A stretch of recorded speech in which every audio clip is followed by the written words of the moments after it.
Good day and welcome. I'm Rick, a historical person and your guide to the past. Today we're going to be building on a previous video and returning to medieval and early modern medicine. In the previous video I looked at some of the theories and thinkers behind miasma, the idea that bad air, that noxious fumes could cause disease. Today we're moving from theory to practice, but first a quick aside. Now, I've said before, there's often a temptation to think of people in the past as being silly for believing in things that we now know just to be not true. Why on earth would any reasonable person think that travelling quickly could cause insanity, or that small demons live within the leaves of Brussels sprouts and have to be driven out with a small cross cut into the base? Actually, I can believe that one.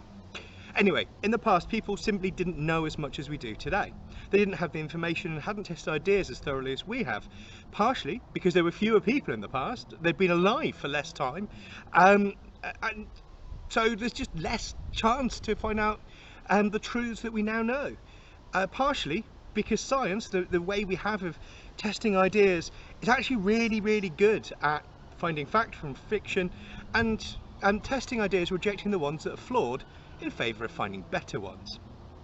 All of which is a very long-winded way of saying that if the medical theories popular in the antiquity or during the medieval and modern periods, and I'm really talking before the discovery of germs, anything that may seem strange or odd or downright dangerous, rest assured that people may have been wrong, but they weren't stupid. They were simply trying to explain the world as best they could with the limited information they had available. So, back to the content. We're talking today about miasma and how it affected everyday life, how it was combated, and what a doctor might prescribe to combat it. However, all of that is well and good, but enough of me. Let's consult an expert.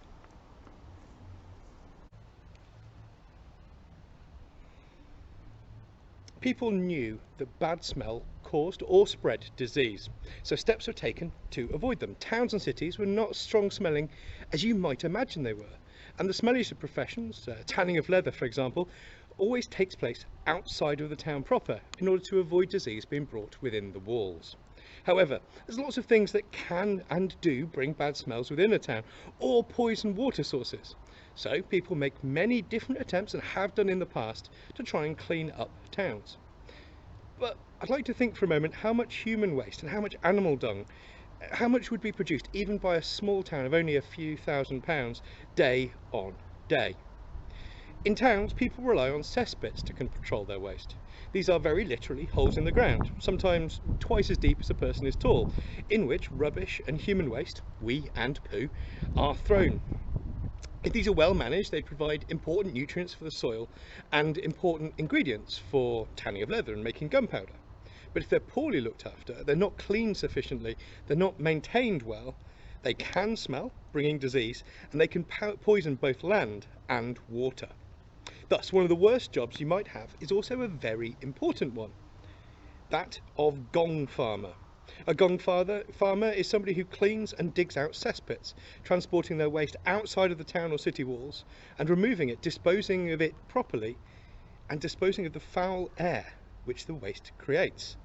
I do note, however, that both wee and poo are so useful, so valuable, so in many households, particularly the poorer ones, they are kept and stored and either sold or used. Wee, for example, is used in the tanning of leather and in the fixing of dyes, and poo provides saltpetre for gunpowder, and buckets placed outside inn-houses and taverns provide a useful source for such things. In 1388, King Richard II passed an Act of Parliament which was the first public health or sanitary act in this country, in Britain. Before this, towns and cities were responsible for their own hygiene, their own waste, and some were better than others. But now, for the first time, there was a centrally legislated act to force them into line, only a few years after the Black Death had visited and broadly, mostly, except for occasional recurrences, left.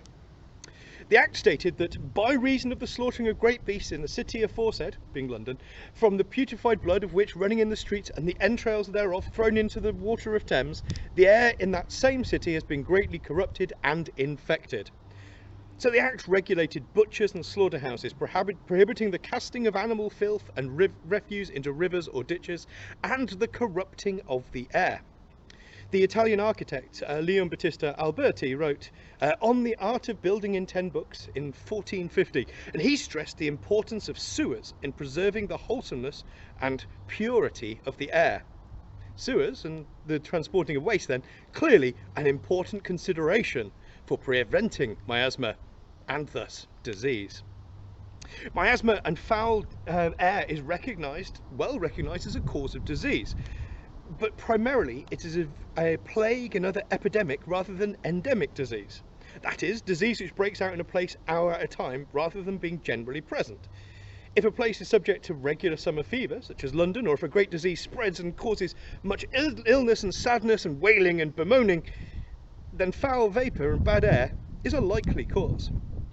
One measure which has often been used is to keep those who are subject to the disease already, who bear the vapours amongst their possessions, on their clothes and in their person, keep them separated from the rest of the population. The Bible contains this wisdom. The book of Leviticus instructs a priest to isolate a person affected with sores for a week and then to examine them, and if the sores remain, to keep them confined further. Muhammad, the prophet of Islam, agrees with this, saying that those with contagious diseases should be kept away from those who are healthy. And the 11th century Islamic writer Ibn Sina, who you may know as Avicenna, recommended quarantine for patients with infectious diseases, particularly tuberculosis. And you might be familiar with the word and idea of quarantine. It comes from a Venetian word, quarantena or quarantina. My Italian is, I'm afraid, not very good. This means 40 days. It's how long a ship coming into Venice had to wait before people or goods could come off. A measure introduced in sort during the Black Death to limit its impact on the city, but in 1488 the rather flexible period was extended to 40 days in all periods. So from 1488 it was 40 days in Venice. And in Britain, the most famous story of quarantine is much more recent. It was the story of the village of Eyam in Derbyshire, or Eyam in Derbyshire. Now, it's a great story and it's an important one, as is the story of the Great Plague of the 1660s. But that I shall give to you another time. The short version, however, is this. Plague arrived, and rather than flee it and risk spreading plague further afield amongst the beautiful, unspoiled wilderness of Derbyshire, the population stayed in their villages. They stayed in their homes and looked after each other as best as they could. They suffered terribly. They suffered appalling losses, but they prevented the spread of that terrible disease to their friends and neighbours in other towns and villages. So, if bad air and foul smell can cause a disease, what can prevent it? The most obvious I have talked of already, of preventing the build-up of bad smells in towns and cities, places where people live, and where people live side by side, packed in close proximity. It's a place where waste and rubbish and animals and butchery and tanning can allow noxious odours to build rapidly, particularly in the poorest areas where people live an entire family to a room, many families in a building. A place where waste can easily poison the water to drink and wash and cook with, and allow cesspits to overflow. Civic pride, acts of parliament, fines for keeping an unclean house, rivalry between different parishes and guilds, not to mention the human and animal waste have value, all do their bit. But in a city such as London, during the height of the summer, the air will still be filled with a noxious stench of sweat and poo and people and animals all too quickly. And all too quickly, disease can come and spread like wildfire. People do their bit as well as towns, though. People do their bit by keeping themselves clean, by washing their faces and hands several times during the day, their body, full body on occasion, though rarely with a full bath or with immersion other than a river during the summer. Can you imagine how difficult it is to heat enough water to bathe in? Bathing purely is a luxury for the very wealthy. People also regularly change the linen which is against their bodies. The brays, their underhose, their shirts, their coifs, their kerchiefs. All of this serves to remove sweat and dirt from them and from their hair, their skin. and all of which can be regularly washed and dried. So these clothes can be cleaned and dried and worn time and again rapidly. Even during the winter months, linen can be washed and cleaned and worn time and again, allowing people to remain somewhat clean and somewhat nicer smelling than you might think. Clothes are generally washed and stored with sweet smelling herbs or flowers to make them smell nice and to ward off ill smells. But if you are worried, or if it's the summer, then perfume can be worn, though perfume is expensive, or a pomander made to contain delicious and sweet smelling liquid or oil which allows you to carry good air with you. I have rose petals in here.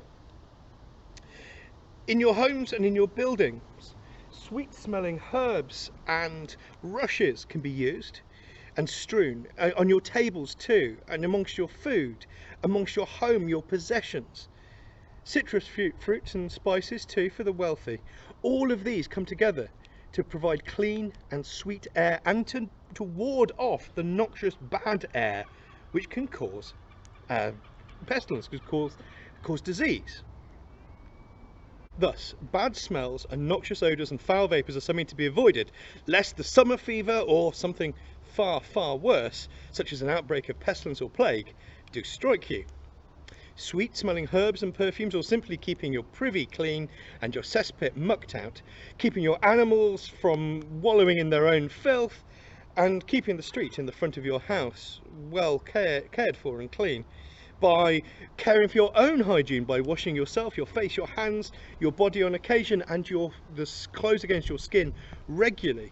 All of this will keep you in good health and the people around you too. Also, it'll make you a much more pleasant person to be around. And now you can see why digging out your privy is so important, or possibly understand why you should be so thankful for indoor flushing toilets. I know I am. I hope it all made sense, but if there's anything you want clarifying, if you've got any questions or comments, please leave them down below and I'll get back to you. Is there anything more you'd like to know on this topic or another part of our shared past? Please let me know in the comments below. You can follow me on Facebook, on Twitter and on Instagram. Meanwhile, if you liked this video, please like it. If it was interesting or useful or fun, please share it, and please make sure you subscribe to join me for another trip into the past next time. And until next time, stay safe, stay happy, and I'll see you soon. Take care.